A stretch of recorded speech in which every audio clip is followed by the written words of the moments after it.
I'm constantly thinking about anything and everything all the time, and I've decided that I'm going to channel my thoughts into your brain. So you have to deal with it, and I don't. If that sounds good with you, then we shall begin the yap session. I don't even know what to call this. Yeah, it's a bit of a yap sesh. Okay.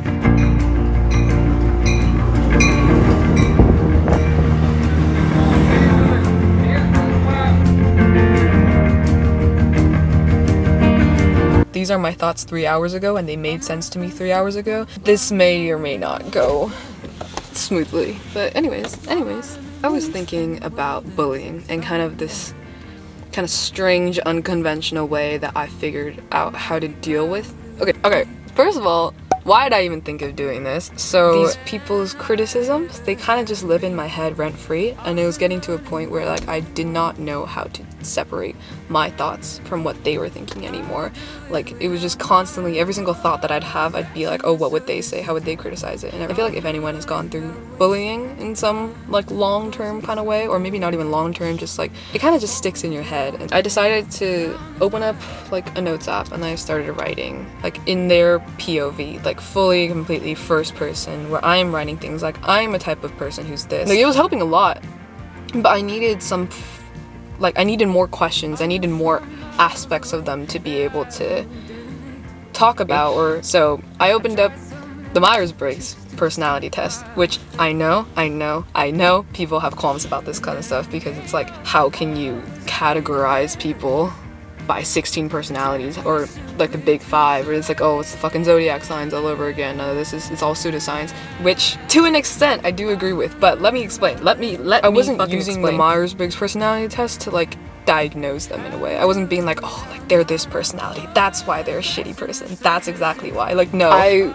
was using it as a tool. Like, for example, one of the questions is, people's stories and emotions speak louder to you than numbers or data. I'd be like, oh, how would they answer this question? And what I know about these people, they would answer strongly disagree. Obviously, don't exaggerate or make things up about people if you don't know necessarily. And so then I'd write down, like, I'm someone that doesn't care much for people's emotions, and I tend to focus on numbers and data. Like factually, they're just not someone that values emotion all that much. So of course that when someone is a bit more emotional, when someone is more emotionally driven, not even in like an unhealthy way, because there are definitely ways that you can do it unhealthily, they're gonna view that as something unnecessary or flawed and weak and everything like that. Fundamentally, I'm like, well, I disagree with that. But then that almost pushed more separation between like who I thought that I was versus them. Able to separate their thoughts from mine in minute ways. Does that make sense? Does that kind of make sense? Like, so why did it help? Why did it help me? I think one of the big things with these people was that I valued them very highly in my life.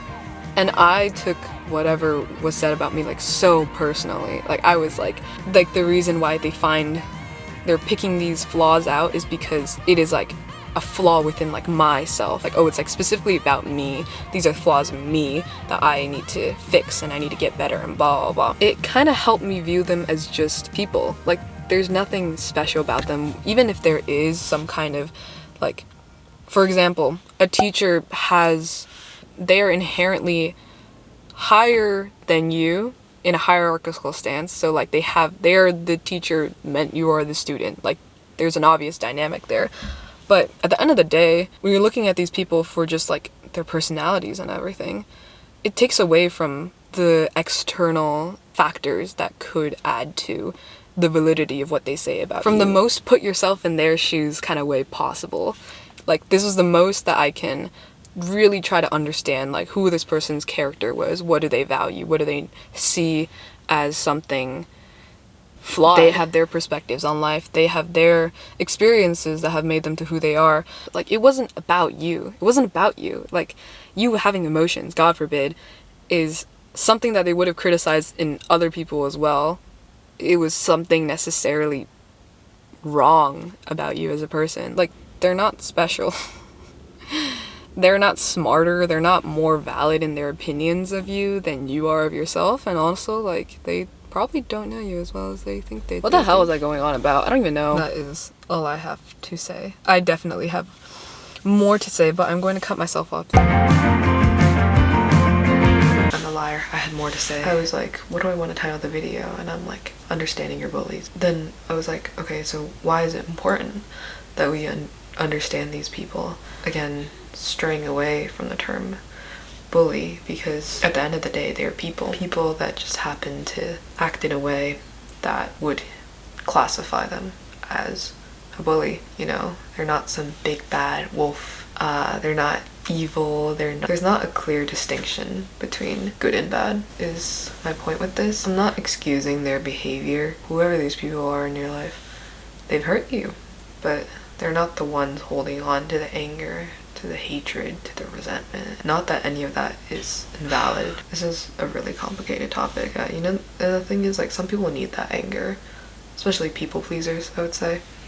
If their whole life was all about not angering other people, they need that anger to guide them, to show them what are healthy boundaries. Like, anger is not always a bad emotion. It tells you something's not right about this environment, depending on your situation. You know, you know what's best for yourself. Like, by trying to understand these more nuances within their personalities, I guess in a way have a little bit more empathy for them, because it's a little sad that they feel this need to bully someone in order for them to feel better about themselves, or whatever reason that they could, knowing that they are struggling as well. They're not all bad people. They've probably been hurt a lot in their lives, maybe had good intentions, or sometimes like, they've had their problems that they clearly have not worked through, and bitch, that is not my problem. Like, that's not my problem, but like, I can at least understand why you act the way that you do. But still, it's not my problem. Like, I didn't do anything to you. But then the question becomes a little bit of like, do you forgive these people? Which I guess is not really why I'm bringing this up, because I think forgiveness is never for that person. It's for yourself. If forgiveness is the way that you are able to be at peace, then I think that is good. But some people can learn to be at peace and not forgive them, you know?